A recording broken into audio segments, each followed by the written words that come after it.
Some of the drag artists that the leader was speaking about are specifically in the House today. Scarlett Bobo, Crystal Quartz, and a number of other drag performers prominent across Ontario and Canada are here.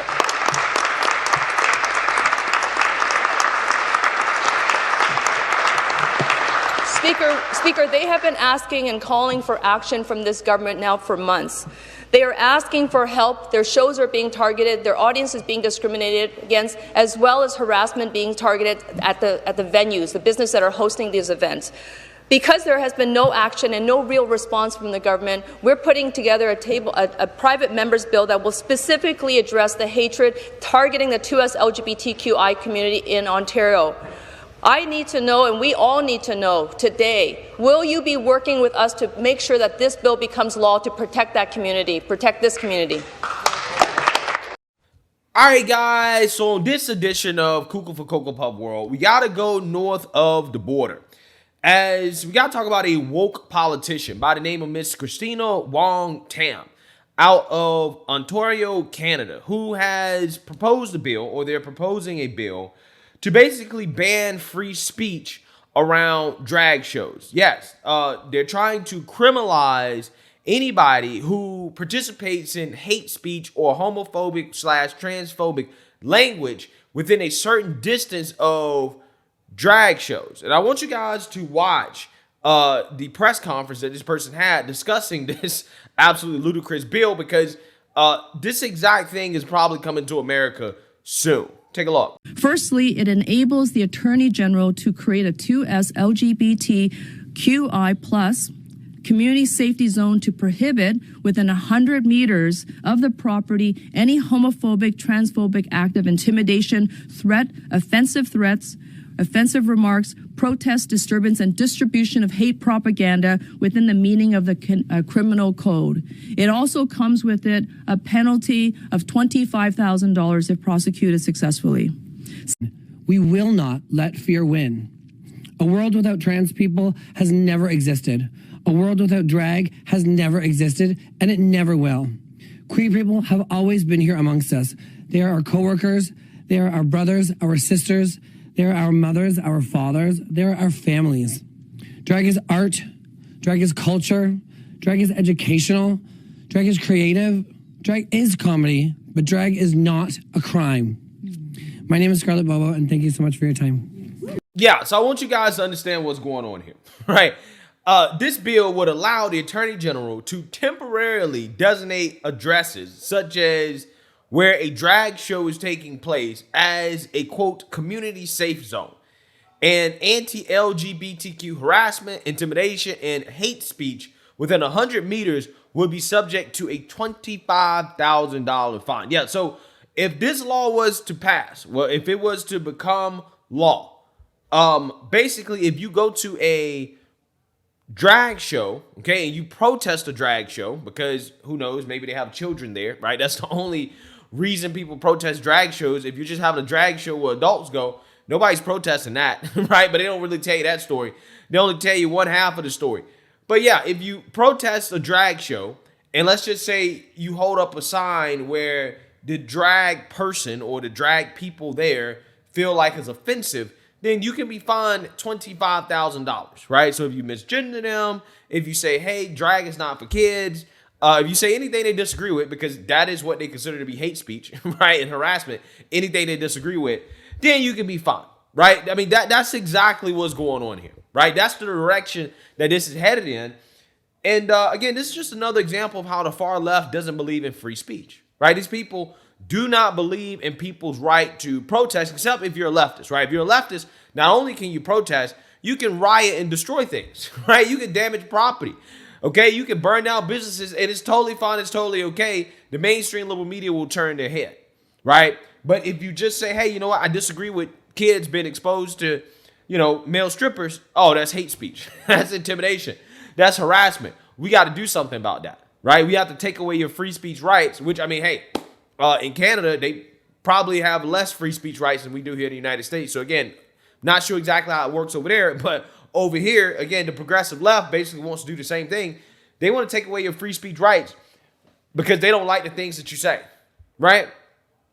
Again, it's absolutely shameful But again, best believe this right here is coming to the United States, guys. This is coming to the U.S. I mean, our affirmative action press secretary, Ms. Corinne Jean-Pierre, could not even call the Nashville mass shooting that was done by a transgender person against Christians a hate crime, right? She couldn't say it was a hate crime, and she also could not confirm whether or not the Biden administration believes in age restrictions for kids undergoing sex change operations. Take a look.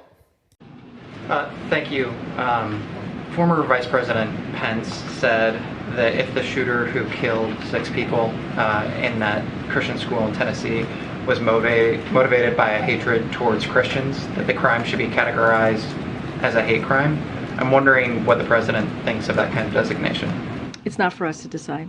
Does the president have a position on at what age these kinds of therapies and surgeries are appropriate? That's something for a child and their parents to decide. It's not something that we believe should be decided by legislators. Yeah, so this is the U.S.'s version of the clown show, right? In which Corinne Jean-Pierre declares that, hey, it's not for us to decide if this was a hate crime or not, even though it seems to be a hate crime, right? And if this was any other situation, like, for example, if a white supremacist shot up, 10 or so black folks at a grocery store in Buffalo, the Biden administration would have no issues coming out and declaring this to be a hate crime or act of hate. The shooter's professed ideology echoed in some ways the hateful rhetoric espoused by the Charlottesville white supremacist protesters almost 5 years ago that motivated the president to run for this office back then, as he's often talked about.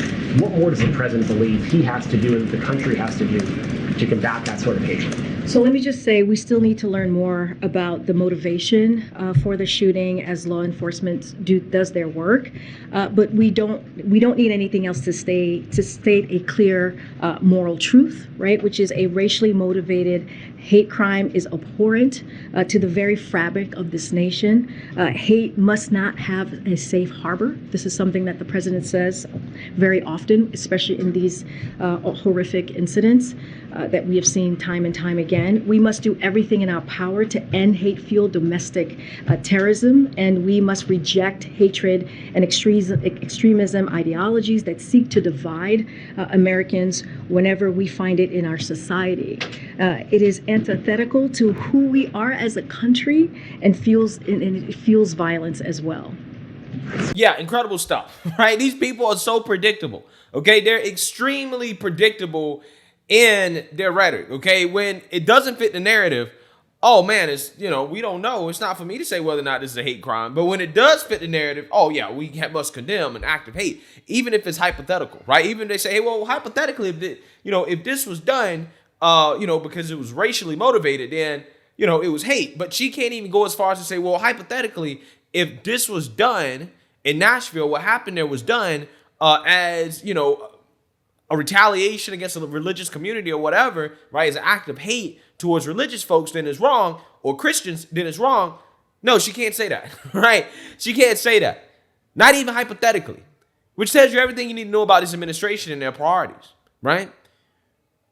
Then she's asked a question about, okay, do you support minors getting surgeries? At what age? Do you think there should be any age restrictions? Oh, we can't really speak on that, right?